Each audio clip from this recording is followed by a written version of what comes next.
Good morning, everyone. I'm going to discuss to you this morning lesson 2 of module 8, which is about ordering real numbers.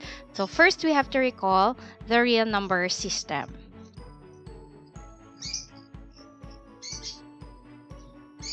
Ay, mag-next. Ayan. Okay, so the real number system or the real number set is considered our universal set if we discuss about numbers that we use in our everyday life. So the set that you could see here on the screen, which contains the numbers 1, 2, 3, 4, comma, dot, dot, dot, ellipsis, it means to say that it would continue up to infinity. We call that the set of counting numbers, right? Okay, you just have to recall. And counting numbers are also called positive integers, or they can also be called natural numbers.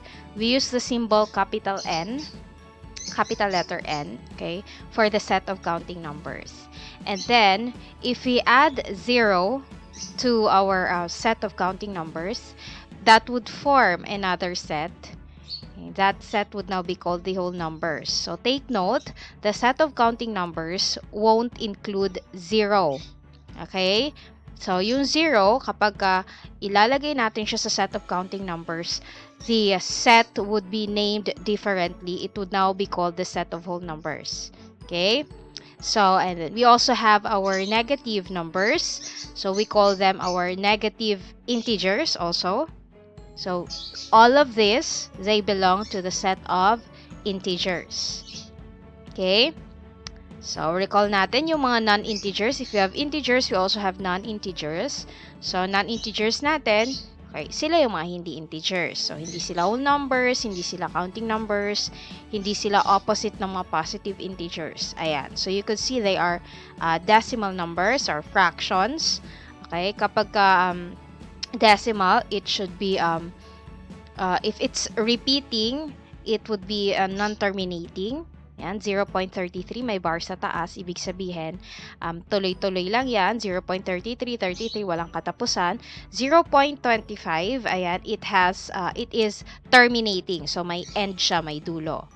Okay, so for the set of non-integers and the set of integers, if we combine them together, they form our set of rational numbers. So if we have rational numbers, we also have irrational numbers, right? So irrational numbers, sila yung mga numbers that cannot be expressed as a quotient of two integers.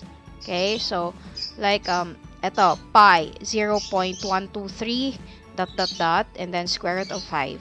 So if you're going to try to get the exact value, you would end up with a non-repeating and a non-terminating decimal. So walang katapusan, tapos wala siyang pattern.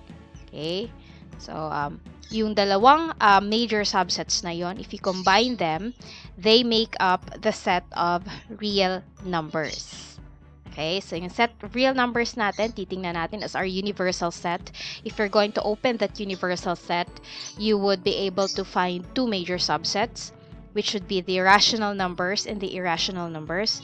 And then if you open the set of rational numbers, may makikita ka pa dong mga subsets pa niya, okay? The integers and the non-integers. And then if you open the set of integers, you would see there the set of negative integers, the set containing our whole numbers, and then the set of our counting numbers. Okay? So, ayan.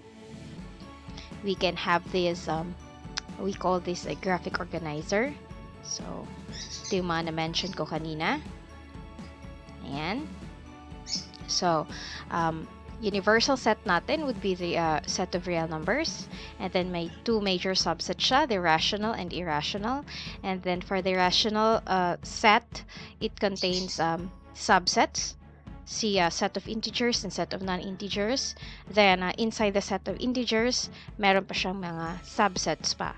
Okay, the set of negative integers, and then the set of whole numbers.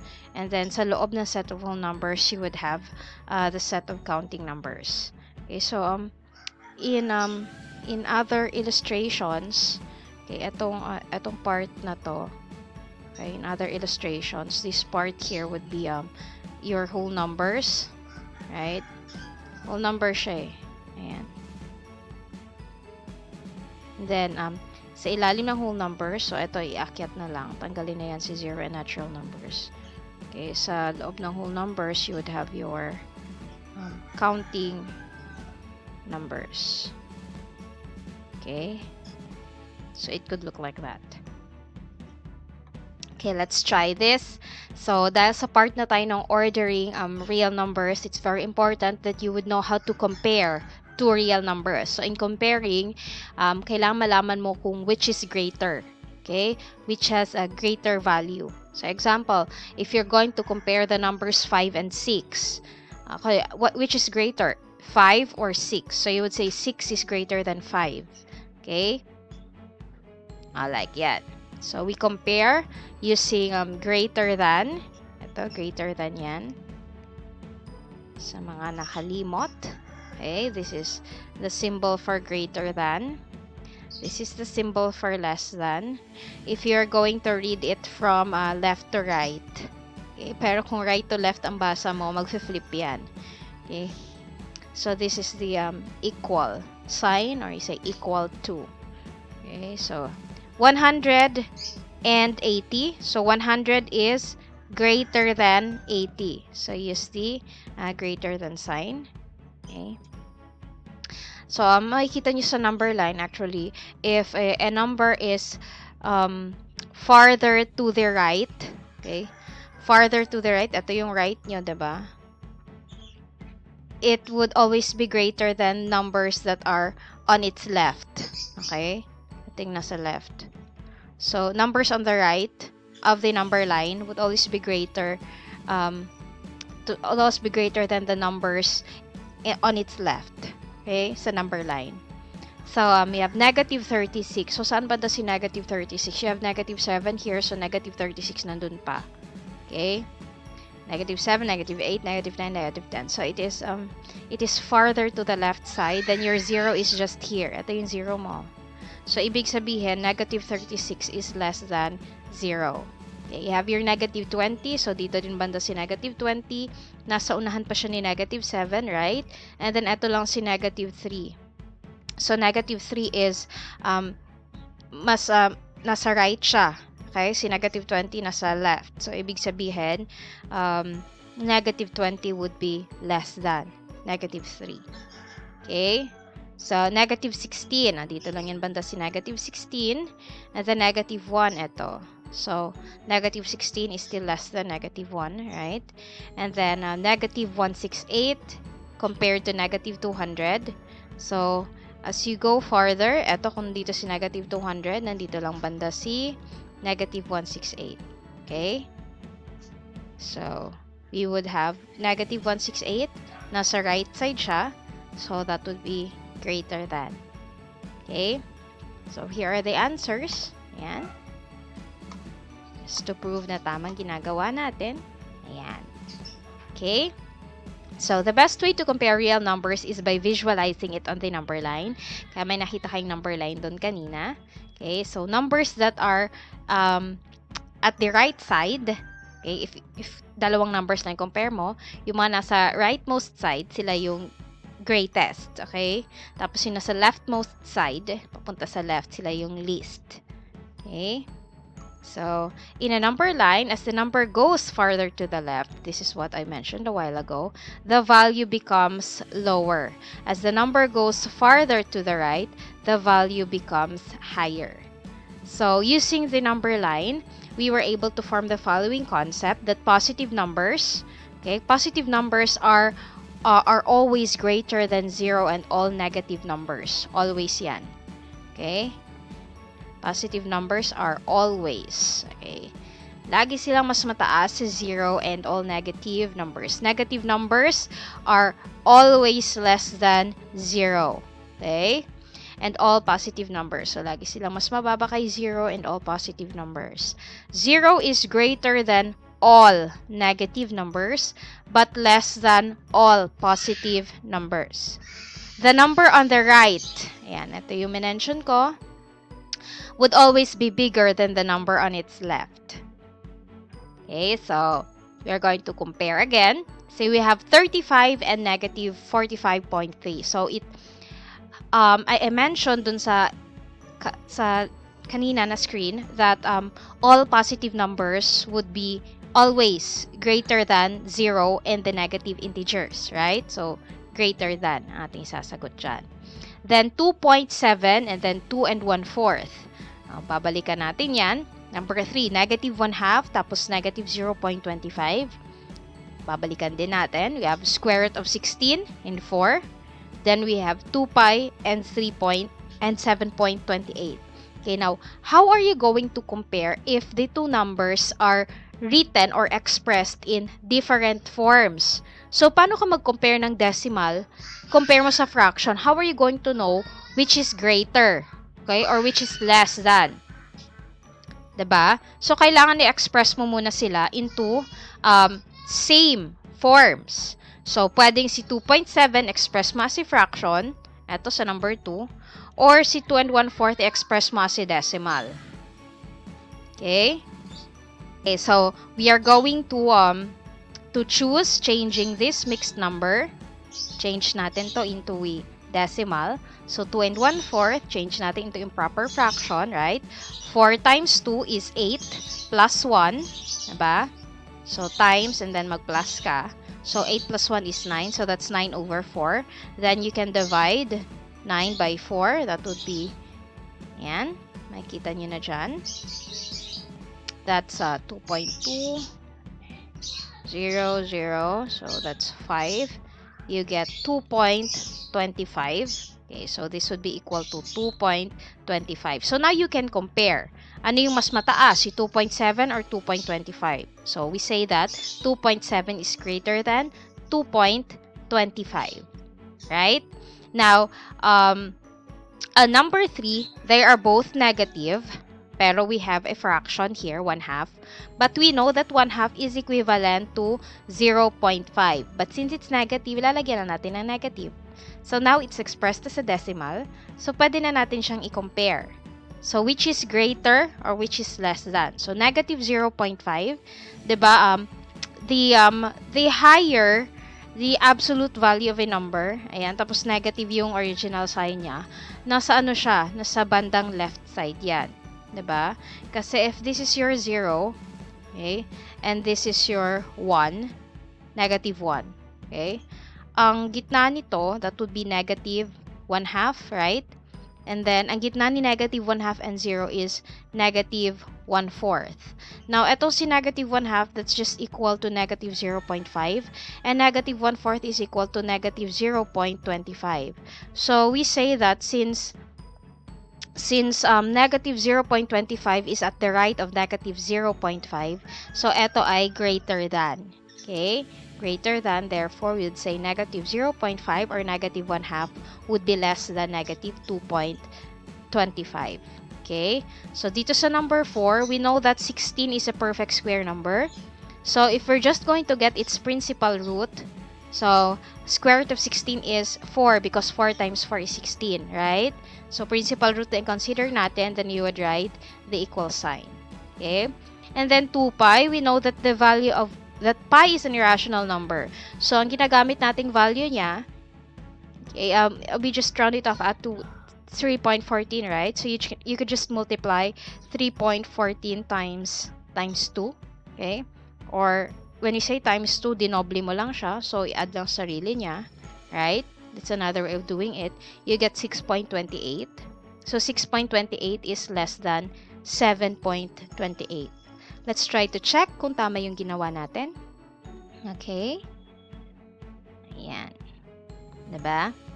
Perfect. So, that is how we are going to compare our real numbers. So, kailangan they're expressed in the same form para makita natin which is greater than, which is less than. Okay. Now, if you're asked to arrange the following real numbers in ascending order, when I say ascending order, that's least to greatest. So, eto din, isa. Kailangan ay they are all expressed in the same form para ma-compare mo which is greater than, which is less than. Okay? So, our first step here is to convert all of it into ano yung pinakamadaling gawin dito. Okay? Okay, so ayan. 1/2 would be just equal to 0.5. And then, itong si square root of 16, that is just equal to 4, right? Ito na dapat nilagyan. And then, 2 pi, that would be 2 times 3.14, diba? That's 3.14 times 2. So, that would just be equal to 6.28. And then, itong si negative 1/4 naman, so we can express that into decimal. So, 1 divided by 4. And then, yung result, lagyan na natin ng negative sign. So, that would be 0. Right? 0, 1. Down 0, that would be 2. It's 8. 20. 20 divided by 4 is 5. So, you would have negative 0.25. Hala dyan. So, we're going to visualize the real numbers in the number line to know kung ano yung pinakamaliit kasi least to greatest eh. So, yung pagkasunod-sunod nila. Diba yung nasa rightmost, yun yung pinakamalaki. Tapos pag yung nasa leftmost, yun yung pinakamaliit. Okay, so dahil ascending order, unahin natin yung pinakamaliit. Ayan, so we would be looking at these values. Ayan. So, yan ay nakasunod-sunod na. Right? Okay, so kung sa number line pa lang yan, we're going to look at our number line. Okay, if this is our 0, yung pinakamaliit natin is negative 10. Right? So, dito banda si negative 10. And then we have negative 0.25. So, if this is negative 1, okay, si negative 0.25 ay nandito lang, banda. Ito yung inyong negative 0.25. And then, you would have your dadaan ng 0. May 1 ka dito. 1/2 is 0.5. Nandito. So, this would be your 0.5. Tapos, you followed by 4. So, 1, 2, 3, 4. So, ito yung 4 nyo. Okay. And then, you would have your 6.28. So, 5, 6, 7, 6.28. So, kung ang gitna ng 6 and 7 ay 6.5, so, halos 6 and 1/4 siya. Lamang lang ng konti. So, nandito siya. Okay, this would be your 6.28. Yan. So, and, of course, yung 7, eto.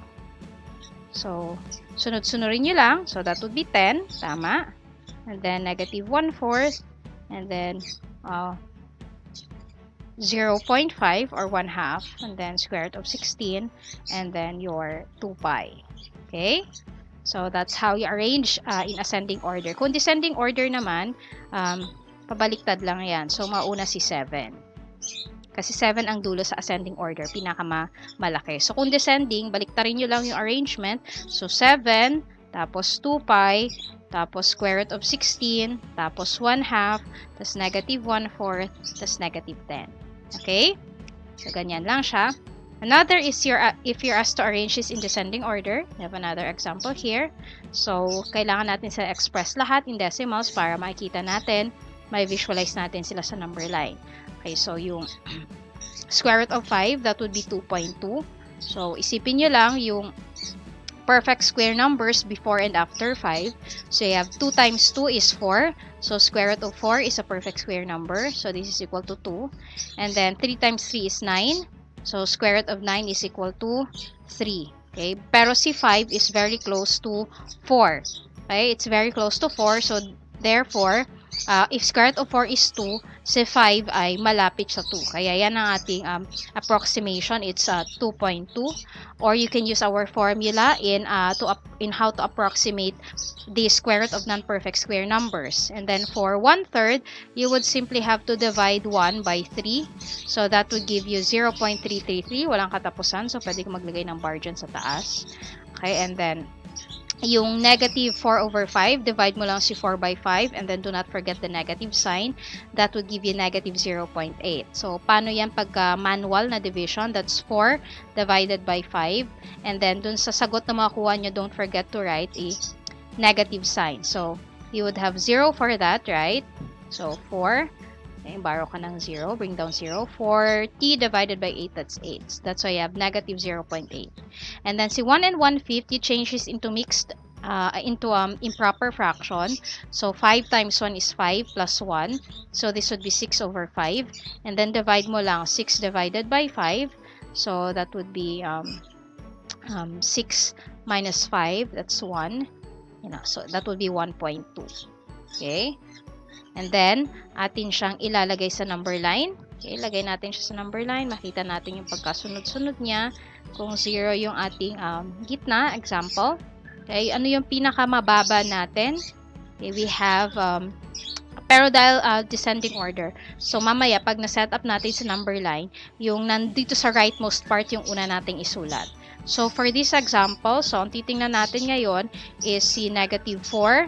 Ito, si 2.2, si 0.33, 0.56, negative 0.8, and 1.2, ipa-plot natin sa number line. So, if this is negative 1, negative 2, negative 3, negative 4, o eto na yung negative 4 natin. And then, may negative pa ba? Negative 0.8. So, lagpas sa kalahati, kasi ang kalahati, negative 0.5 yan. Kalahati ni 0 and negative 1. So, nandito siya banda. Ito yung ating negative 0.8. And then, wala nang negative. So, tatawid na tayo sa positive na side. So, we have 0.33. If this is your 1, ang gitna nito ay 0.5, right? So, 0.33, nandito lang siya banda. 0.33. Then, we have 0.56. So, lagpas ng konti sa kalahati. Okay? Dito ko sa baba ilagay. 0.56. And then, we have 1.2. So, if 1 and 2, 1 to 2, si 1.2 ay wala pa sa kalahati. So, nandito siya banda. This would be your 1.2. Okay? And then, we have your 2.2. Yan. 2.2 natin. So, if this would be 3, 2.2, wala pa sa kalahati. So, dito siya banda. This would be your 2.2. Nailagay na ba natin lahat? Okay? So, dahil from least to greatest, so, ang una natin, yung pinaka, greatest to least, I mean. So, ang una yung pinakamataas. Okay? Which is 2.2. Ang 2.2 natin ay square root of 5. And then, followed by 1.2, which is 1 and 1/5. And then, followed by 0.56. Followed by 1/3. Followed by negative 4 over 5, negative 4/5, or negative 0.8, and then the last one would be negative 4. Okay? So, malinaw sa number line kung ano yung greatest, ano yung least, and ano yung pagkasunod-sunod kapag we are going to arrange it in descending order. Okay? I hope you've learned something from this. That would be all. Please be ready for your summative test or learning paper. Goodbye, everyone.